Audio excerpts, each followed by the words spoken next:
हजारों वर्ष पहले जब धरती पर ऋषियों और राक्षसों का प्रभाव था, तब एक ऐसे बालक का जन्म हुआ जिसने आगे चलकर पूरी दुनिया में अपना नाम बना लिया। उसका नाम था रावण। रावण का जन्म एक साधारण परिवार में नहीं हुआ था। उसके पिता ऋषि विश्रवा वेदों के जाता, महान तपस्वी और विद्वान थे। दूसरी ओर उसकी माता कैकेसी राक्षस कुल की राजकुमारी थी।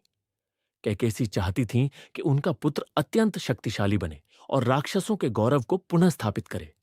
इसीलिए उन्होंने महान राजर्षि विश्रवा से विवाह किया। समय बीता और एक तेजस्वी बालक ने जन्म लिया। जन्म के समय ही उसके चेहरे पर असाधारण तेज दिखाई देता था। उसका नाम रखा गया दशग्रीव, क्योंकि आगे चलकर वह 10 सिरों वाले रावण के नाम से प्रसिद्ध हुआ। बचपन से ही रावण असाधारण बुद्धिमान था।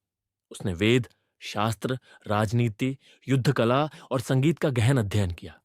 वह भगवान शिव का परम भक्त बन गया। कठोर तपस्या और अद्भुत ज्ञान के बल पर रावण ने ऐसी शक्तियां प्राप्त की कि देवता भी उससे भय खाने लगे। लेकिन यही शक्ति और अहंकार आगे चलकर उसके पतन का कारण बना। यही थी रावण के जन्म और प्रारंभिक जीवन की कहानी। अगले भाग में रावण की तपस्या, ब्रह्मा से वरदान और लंका का राजा बनने की कथा। रावण बचपन से ही असाधारण बुद्धिमान और महत्वाकांक्षी था। वह केवल विद्वान ही नहीं बनना चाहता था, बल्कि संसार का सबसे शक्तिशाली राजा भी बनना चाहता था। युवावस्था में रावण ने कठोर तपस्या करने का निश्चय किया। वह घने जंगलों में चला गया और वर्षों तक भगवान ब्रह्मा की आराधना करता रहा। कहा जाता है कि अपनी तपस्या के दौरान रावण ने एक एक करके अपने सिर अर्पित करने शुरू कर दिए। उसकी तपस्या इतनी कठोर थी कि तीनों लोकों में उसकी चर्चा होने लगी। अंततः ब्रह्मा प्रकट हुए और रावण से वरदान मांगने को कहा। रावण ने अमृता मांगी, लेकिन ब्रह्मा ने यह वरदान देने से मना कर दिया।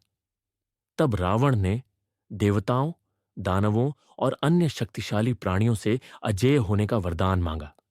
उसे अपने बल पर इतना घमंड था कि उसने मनुष्यों को तुच्छ समझकर उनसे सुरक्षा का वरदान नहीं मांगा। यही उसकी सबसे बड़ी भूल साबित हुई। वरदान मिलने के बाद रावण की शक्ति कई गुना बढ़ गई। उसने अनेक राज्यों को जीतना शुरू कर दिया और जल्द ही उसका नाम पूरे संसार में फैल गया। उस समय सोने की नगरी लंका पर उसके सौतेले भाई कुबेर का शासन था। रावण ने अपनी शक्ति के बल पर कुबेर को पराजित कर दिया और लंका पर अधिकार कर लिया। उसने कुबेर का प्रसिद्ध पुष्पक विमान भी अपने कब्जे में ले लिया।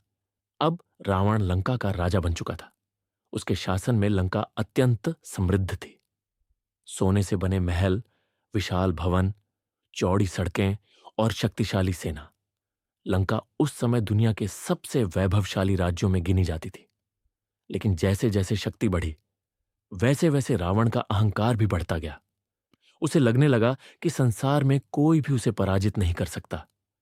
यहीं से शुरू हुई उस कहानी की नींव जो आगे चलकर उसके विनाश का कारण बनी।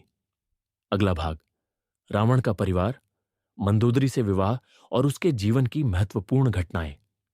रावण की लंका का राजा बनने के बाद रावण की शक्ति और प्रतिष्ठा लगातार बढ़ती गई। अब वह केवल एक योद्धा नहीं, बल्कि एक विशाल साम्राज्य का शासक था। इसी दौरान रावण का विवाह मंदोदरी से हुआ। मंदोदरी अत्यंत बुद्धिमान, धर्मपरायण और दूरदर्शी थी। वह अक्सर रावण को सही मार्ग पर चलने की सलाह देती थी।